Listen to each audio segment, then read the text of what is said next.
I'd been swiping on Tinder for weeks and hadn't even had one match. I didn't get it. It's not like I was butt ugly or anything. Finally, my phone beeped. I'd matched with someone. He asked me to meet in an hour at a nearby cafe, and so I quickly changed into a cute outfit and rushed out the door. When I saw him, I was shocked. He was sitting in a booth with a girl opposite him. I couldn't believe it. I'd heard this kind of thing could happen, where a guy would have two dates in a row. I decided to walk by and see if he noticed me. Well, he did, and he legit screamed, and in the process, knocked his soda all over his date. Ha! Served them both right. But then he stood up and started pointing at me and said, "There's two of you." The girl turned around, and I didn't know whether to laugh or cry. It was my sister, my identical twin sister to be precise. "Belle, what are you playing at?" I said. She got annoyed at me and said I'd ruined her new dress by turning up like that and giving her date a fright. She said she'd come in for a coffee and this guy had run up to her and started chatting. I told her I'd matched with him on Tinder and that he was waiting for me. The whole time, the guy just stood there, looking back and forth between us. We must have been making a lot of noise because suddenly some other random guy came up to us and, in a not so subtle way, told the guy that I was supposed to be on a date with that me and my sister had been with everyone in town and that he should run while he still had the chance. "Excuse me," I said. This was supposed to be my first date ever. Like, the first date I've ever been on in my life. But the random guy just burst out laughing and said, "Sure, and I'm the Queen of England." Then he walked off and my date left with him. As they walked out the door, I heard the waiter say, "Sorry, bud. Those girls are always up to no good." That was the final straw. I'd had it with my sister. My whole life, she'd always gotten her way. The only reason she even graduated high school was because she made me sit her exams. I felt like such an idiot. No wonder I'd only had one match on Tinder. Everyone probably assumed I was my sister and wanted to run for the hills. I mean, I knew my sister was pretty active in the dating scene, but I didn't know she was basically hooking up with every guy she set her eyes upon. I stormed out of the cafe and she ran after me. She said it was just coincidence what had happened in the cafe and that she hadn't dated that many guys, but I didn't believe her. She'd always been like this. She used to steal my toys, then my friends, and now my first date ever. I was 21 and all I wanted was to meet a nice guy and marry him. How hard could it be? I tried Tinder a few more times, but one guy messaged me saying I was a liar, that my name wasn't Cassie, it was Belle, and that if I thought I could fool him, I had another thing coming. Then he blocked me. I'd been away at college for 3 years, and I'd been so focused on my studies. I hadn't made any time for guys. Now I was back home, and my sister had messed everything up. But I wasn't going to give up that easily. The next time I saw her heading out for a date, I followed her. I wanted to see what she did that made guys so weary of her. Did she just go on one date, then dump them? Also, I kind of wanted to get back at her for what she'd done to me. I kept a safe distance and watched as she met this guy in the park. They chatted for a bit, then they went off together. I tried to follow, but I lost sight of them. An old woman noticed me and said, "Oh dear, I think I'm seeing double." Then she wandered off. Damn, I couldn't believe I'd lost them. I waited for ages and eventually they came back, and my sister kissed him goodbye and went off to her car. For some reason, he stayed in the park, and after 20 minutes, I decided I had nothing to lose. I walked up to him and he started grinning. "Back for more already?" he said. I have no idea why, but I told him that yes, I missed him already and maybe we could hang out some more. He looked at my outfit and frowned. Then I said I'd quickly changed because I was feeling cold, and then he shrugged his shoulders and said I looked even cuter now. The awkward part was that I didn't even know his name, but I couldn't exactly ask him now. We ended up chatting for hours, and I apologized for making a move so quickly. And he said it had been fun, but maybe we should slow down and get to know each other properly first. I agreed. And then when he went to the bathroom, I took his phone and quickly changed my sister's number in his phone to my number. At least I knew his name now, Kenneth. We said goodbye and I went home and waited until my sister was asleep. Then I took her phone and deleted his number and blocked him on her Tinder. I just had hoped that she didn't notice. The next morning, I asked about her date the day before. She said he wasn't her type and that she wouldn't see him again. Thank God, I thought, but there was just one small problem. I really liked him, but he thought I was my sister. I had to ask Belle what she talked about with him so I didn't mess up the next time I saw him. But she just winked at me and said, "We didn't really do much talking, if you know what I mean." I texted him straight away and said I'd really enjoyed yesterday and couldn't wait to see him again. He replied immediately and asked if I wanted to go watch a movie that night. Wow, someone actually wanted to go on a date with me. I mean, okay, he thought I was Belle, but so what? It was me he actually liked, right? That night, we went to the movies, and I told my sister I was going to my friend's house. She just teased me if she knew I had a date. And of course, she had another date already. She moved on fast. At the movies, we waited in line to buy popcorn, and when we got to the front, the girl said, "One box not enough?" I was confused. Then I realized what was going on. This couldn't be happening. I told Kenneth I wasn't feeling well, and he said he was sure I'd feel better after taking a seat. Ugh, I just wanted to get out of there. What were the chances that both me and Belle were on dates at exactly the same movie theater? He went to the bathroom and I stood there waiting nervously. Then I felt a hand on my back and heard a voice saying, "Ready, babe? Movie starts in 5." But it wasn't Kenneth's voice. No! I told him I needed to use the toilet quickly, but he was like, "Didn't you just go?" So I laughed and said, "Yup, tiny bladder. Meet you in the back row." Then I ran into the toilets. I knew my sister was in there and I just had to hope she didn't see me. Luckily, she was still in the cubicle, but she was on the phone and already arranging her next date. She was insane, still on one date and already planning the next one. I couldn't risk her going out and bumping into Kenneth, so I went back out and luckily the coast was clear. Her date was gone and it was just Kenneth standing there. I told him I'd been puking and really needed to go home, so we left. He seemed disappointed but said we could just go see the movie another time. I decided the only way to date Kenneth was to do it in secret from now on. I knew I'd have to come clean at some point, but I wasn't ready for that yet. He kept asking to meet my family, but I always said they were too busy, and eventually he stopped asking. We always hung out at his place, which suited me fine. After a few months, my sister announced that she was taking a trip to visit a friend on the West Coast. She just up and left, which I found totally weird. I'd been spending a lot of time with Kenneth, so I hadn't been home much. But our mom said she was acting kind of quiet and she thought something might be wrong. Meanwhile, Kenneth still called me Belle. It was starting to bug me. This whole time, I'd always thought I was nicer than my sister, but in reality, I was just as bad as her. I tried calling her, and every time she answered, she said she was fine. But I had a feeling something was up. Maybe she knew I was dating Kenneth and had left because she felt hurt. But then she finally told me the real reason she'd left. She said she was pregnant and she was trying to figure out who the dad was. My heart almost stopped. Then she said she was 99% sure it was this guy who lived on the West Coast, so she'd gone there to find him and he was super happy, and now they were thinking about getting married. I couldn't believe it. I never thought my sister was the kind of person to get married. This whole time, my goal had been to find a nice guy to marry, and she'd beat me to it. After we hung up the phone, I decided to tell her that I was dating someone. I called her back, and she said she was so happy for me and couldn't wait to meet him. I chickened out from telling her his name, though, but she'd find out eventually. That night, I was going to Kenneth's for dinner with his parents. He picked me up, and as soon as I got in the car, I knew something was wrong. He looked angry, and he took out his phone and showed me a picture. It was my sister and her boyfriend at Disneyland in LA. He said his cousin had just sent him this pic, and did I want to explain myself? The picture had been taken the weekend before when I'd canceled my date with Kenneth because I hadn't been feeling well, but now he didn't believe me. He thought I was cheating on him. Oh no, I had to tell him. Actually, that's my twin sister, I said. And he looked at me like I was insane and told me to get out of his car. But I begged him to listen to me. I told him that she was actually Belle and I was Cassie, and that I pretended to be her the first day in the park because I was getting revenge on her, that I'd actually fallen for him. And by then it felt too late to admit what I'd done. Then I told him my sister had moved to LA to live with her fiance. I even showed him a photo of me and Belle together so he'd believe me. He told me to get out of his car and he said he'd never wanted to see me again. I was devastated. I'd completely messed up. Kenneth stopped replying to my messages, and I found it hard to go to work and act like a normal person. I missed him so much, and I started to miss my sister too, even if she had kind of driven me to do this in the first place. After a few months, she came home. Her bump was huge. She was only 8 weeks away from popping. But she was alone, and I knew that meant her and her fiance had broken up. She said he knew he couldn't be the father because the dates didn't match up. So he told her to go home, and now she was going to be a single mom.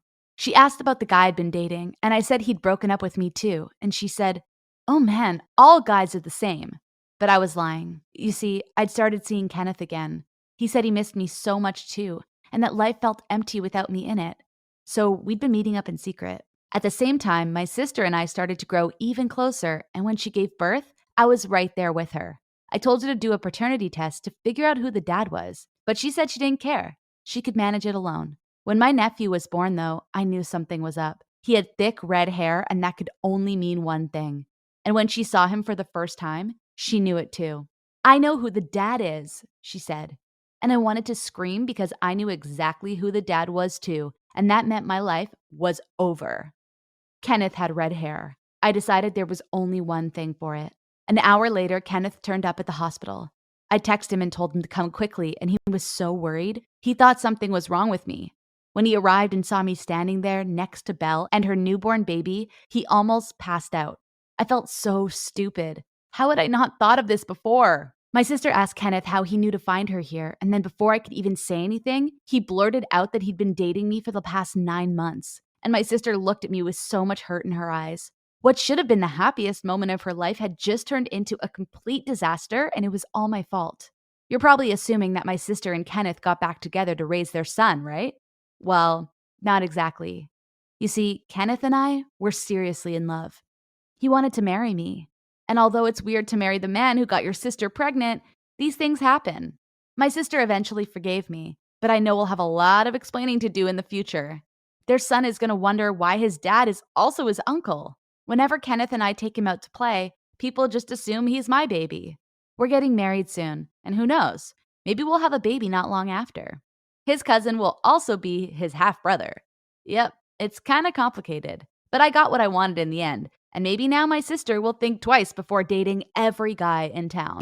Hi, my name is Ava, also known as the Vampire Girl, and it's all because I had the meanest parents. But before I continue, please like and subscribe. I was born in a small town in Romania, and growing up, I realized that my parents were weirdos. For starters, they were always talking in whispers to each other, which was so annoying, and they never left the house. They wouldn't go out for work or even groceries. A box of supplies just mysteriously arrived every week. Every day, Dad would spend hours reading the newspaper and circling stuff on it with a red marker. Once when I was 4, I kept asking him to pour me cereal, but he kept ignoring me. So I leapt onto the table and put my foot in his bowl, spilling it all over his newspaper. And Dad went bonkers. Oh my God, do you realize what you've done? You're such a nuisance. Here, take the whole box. Just leave me alone, you idiot.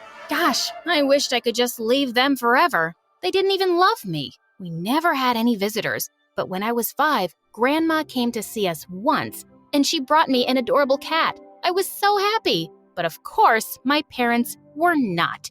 A pet? We already have Ava. It's hard enough to take care of her. No, just take it back, please. No freaking way! I ran up to my room with the cat and slammed the door shut. But when I woke up in the morning, it wasn't anywhere in my room. I looked all over the house. Nothing. I just knew my parents had gotten rid of it. I screamed and cried, but they said they didn't know anything. Liars. Before they could stop me, I just ran out the front door. I was never going back. It was a really sunny day, and as I kept running, my skin suddenly started turning really red and itchy. I looked up at the scorching sun, and my whole body began to burn. Ah!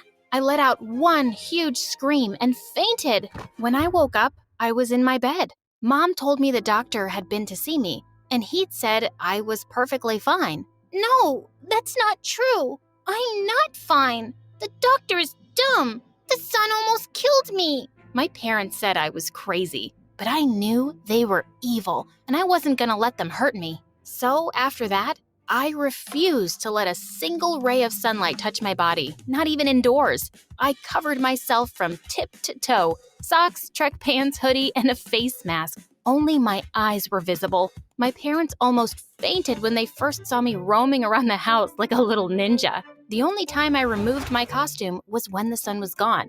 I'd never go out during the day. I even insisted on being homeschooled. But by the time I was 13, my parents refused to homeschool me anymore. There's nothing wrong with you. Just go to school. It's been years since you last walked under the sun. It's because I'm allergic to the sun. You just want me to die? If you keep behaving this way, I swear I'll send you to your aunt's place in Norway. There's only sunlight there for 6 months. Gosh, they were unbelievable, and they thought I didn't know about their plan. Fine, but don't think I won't wear this costume to school. I will, and when people say you're weirdos for dressing me up like this, just know that you asked for it. I joined school in the 8th grade, and the minute I entered the classroom, everybody started laughing and whispering things like weirdo and freak. I ignored all of them and sat down quietly on the first empty seat. During lunch break, I stayed back in the classroom while everybody left, except for this one girl, Jessie. Ava, right? I'm just curious. Why are you dressed like a garbage bag? I'm allergic to the sun. It burns my skin. She started laughing and just left. Soon enough, I discovered she was the meanest girl around, and she'd pick on me every chance she got. Once she put a fart bag on my seat just as I was sitting down, and the farting sound had everyone howling with laughter. Another day, I solved a math problem on the board, and as I was returning to my seat, I slipped on some water and fell on the floor. That's where your place is anyway, weirdo. I ignored Jessie's stupid pranks, but one day, she went too far. I was standing under some shade and enjoying a baseball match when suddenly, Jessie came out of nowhere and dragged me into the sun. She started to pull my hoodie off, and I bit her hand really hard and ran away as she screamed. You crazy freak! Are you a vampire? And that's how I got my name, Vampire Girl. I could hear people calling me a monster, but I didn't care. At least the bullies were a little scared of me now. A few days later, the teacher introduced a new kid, Nick, to our class.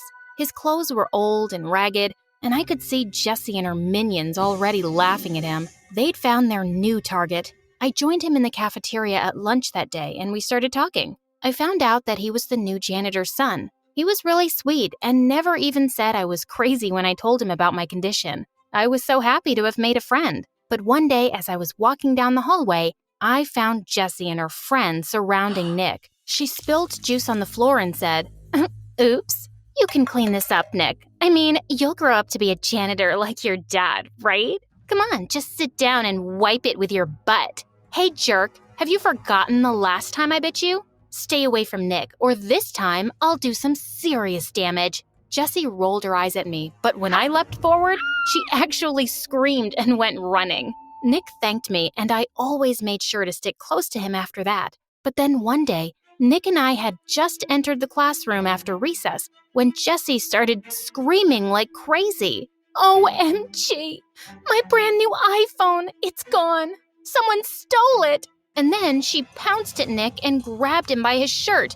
You must have done it, you beggar! You thief! Where is it? Hey, knock it off, you witch! You have no proof! Oh, I'll get the proof, girl. She snatched his bag and started throwing out all his things. I grabbed her hair and she turned around and attacked me. We got into a huge fight, and just then, the principal walked in. Jessie kept screaming that Nick had stolen her phone, and it must be in his locker. Of course, the principal found nothing there, but Nick was left humiliated in front of everyone. He was silent the whole day, and I caught up with him after school. Hey, Nick, are you okay? Jessie is just terrible. I hate rich people. They always look down at us as if we aren't human. She called me a thief just because I'm poor? God, I just hate everyone. And he just walked away. He didn't come to school the next day, and his dad was nowhere to be seen either. A week passed, and there was still no sign of them. I felt worried, but I didn't know where he lived. But then I remembered Nick talking about how his dad also worked at a restaurant in the evening. So I decided to go talk to him. As I was walking down the street one night without my mask or hoodie, I saw a masked guy running towards me, and suddenly he started snatching my bag. As I tried to get away, I lunged at his face and pulled his mask off, and I nearly fell back in shock. It was Nick! But before I could say anything, he ran away. I just stood there in disbelief. Jessie was right all this time? He was a thief? I felt betrayed. Nick showed up at school 2 days later, but I just ignored him. But when he kept following me and asking me what was wrong, I suddenly lost it. You want to know what's wrong? I'll tell you. The girl you robbed the other night on the street? That was me. He looked horrified. You? That was you? I didn't know. I've never seen your face. What does it matter who it was? What matters is that you're a liar and thief, and to think that I fought for you. Suddenly, he started weeping like a baby. I didn't want to steal, Ava, but I just had no choice. My dad's in the hospital. We needed the money. I'm so sorry. I swear, I didn't steal Jesse's phone. I've never stolen anything until that night. He kept crying and my heart went out to him. I'm sorry about your dad, but stealing isn't the answer, Nick. You should have told me. I could have helped. Let me help you now, but promise me you'll never steal anything ever again. He promised, and I went to talk to the school principal. Together, we planned a fundraiser for Nick's dad, and within a day, we were able to raise all the money Nick needed for his dad's treatments and more. And the biggest donors were Jesse's parents. They kept praising me at the fundraiser for arranging the event, and this made Jesse even angrier. Don't let it get to your head, Ava. You're still a freak, and you could never be me. As if I want to be. What's so special about you anyway? Other than being super dumb. Excuse you? I've been prom queen for the last 2 years. You could never. Oh, is that so? We'll see this year. Seriously? It's the prom, not some freak show. You'll never win against me, loser. Nick whispered into my ear, says the girl who's never seen your face. I bought a beautiful red dress for prom. Since it was at night, it was the first time anyone in school would be seeing me without my mask and hoodie. As soon as I entered the hall, I saw people turning around and asking each other who I was. Just then, Nick came to me and took my arm. Ava, you look beautiful. That's Ava, the vampire girl? I can't believe it was that face behind that mask all this time. She's gorgeous. Jessie looked furious when she saw everyone's attention was on me. And to my shock, I was actually voted as that year's prom queen. As I was being crowned, suddenly Jessie came charging at me on the stage, trying to rip the crown off my head. But then something strange happened. The bullies who used to pick on me saved me. They all stopped Jessie and took her away. Don't lay a finger on our prom queen. That was amazing. Things at school started getting better. Everyone was super nice to me now. Nick was tutoring kids after school, and his dad came back to work soon. Nobody paid any attention to Jessie and her gang anymore, and all they could do was give me death glares. But one day after gym class, I was quickly changing in the dark locker room when suddenly Jessie and her minions barged in. One of them quickly grabbed my hoodie, while the others grabbed me by my hands and legs and started carrying me outside. Oh my God, no! They dragged me out into the sun and pinned me to the ground. This is for stealing my limelight, you witch. Now, let's see what happens to you in the sun. I hope you melt and disappear. Suddenly, someone pushed the girls away. It was a teacher, and Nick. While the teacher dragged the bullies off to the principal, Nick quickly took me inside as I cried like crazy. Hey, you're okay now. And your skin? It looks totally fine. It's not even red, Ava. Does it hurt or burn? I looked all over my arms and realized he was right. There were no rashes, and it didn't itch or burn at all. Was my condition gone for good? Or had it just been all in my head? When I went back home that day, my parents were shocked to see me. Ava, where's your hoodie and your mask? Mom, Dad, I was out in the sun, and nothing happened to me. Was I just crazy all this time? They hugged me tight and actually started to cry. Sweetheart, we tried to tell you it wasn't real. You just got a bad sunburn as a kid, and you let that fear get so big in your head. I just never believed you guys because, well, I always thought you hated me, and you wanted to be rid of me. You got rid of my cat. No, we didn't, honey. It just ran away, and we never hated you. When you were growing up, your mother and I were working as undercover government agents. It was a really stressful time for us, and I'm sorry we made you feel ignored. What? My parents were secret agents? That was the last thing I'd ever expected. But suddenly, their weird behavior made sense. I wish you'd told me sooner. All this time, I've been believing things that just weren't true. We're sorry, Ava. We should have been better parents to you. We love you so much. I love you too, guys.